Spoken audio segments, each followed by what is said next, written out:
After analyzing and rewatching One Piece for hundreds of hours, I noticed 13 things that don't make any sense. For example, we know that One Piece characters come in all shapes and sizes, but did you know that those sizes are changing every other arc? Think back to Luffy's flashback when Lucky Roo shoots the bandit. In this scene, Roo is clearly shorter than Shanks, and his height is probably around 5 feet. However, fast forward to the Marineford arc, and he has somehow grown to over 8 feet, being significantly taller than his captain. Another great example of this is Zoro's new sword, Enma. You see, when Oden and Zoro wield this sword, everything seems to be normal, right? Well, yeah, until you realize that Oden is actually over 2 times bigger than Zoro. With this in mind, Enma should be gigantic when held by Zoro, but for some reason, it isn't. Does Enma just shrink and expand to suit the user? Let's finish this part with something fun. What do you think is the height difference between Roger and Rayleigh? Think carefully. Believe it or not, there's actually a 3-foot height difference between them. This is only the first out of 13 plot holes we are covering today,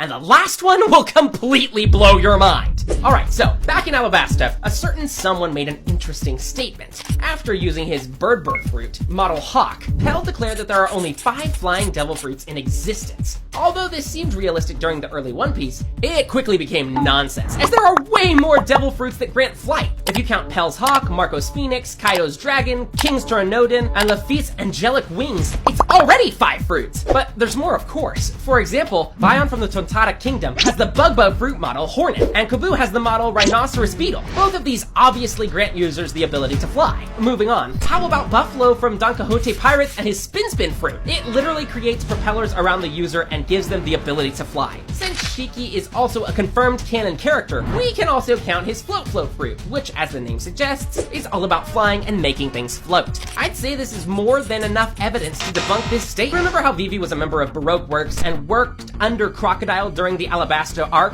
At first, you may think there's nothing unusual with this, but I just have to ask, how the hell didn't Crocodile recognize her? You can argue that he doesn't know the face of everyone who works under him, and although that's true, he must have known what Vivi looks like considering she was one of the key members. She didn't even wear the mask or disguise herself in any way. Are we really supposed to believe that Crocodile, who had all kinds of information about the royal family and had lived in Alabasta for over 10 years, didn't know what the princess of the kingdom looked like? Not only that, but how is it possible that in the whole Baroque Works, which has over 2,000 members, nobody noticed that the actual princess is fighting alongside them? To be fair, we shouldn't go too hard on Baroque Works members. I mean, she did have her hair in a ponytail when she was Miss Wednesday, so maybe they just failed to make the connection. During the Wano arc, the Gorosei revealed that the real name of Luffy's devil fruit is Hito Hitonomi model Nika, and that it is one of the devil fruits they fear the most.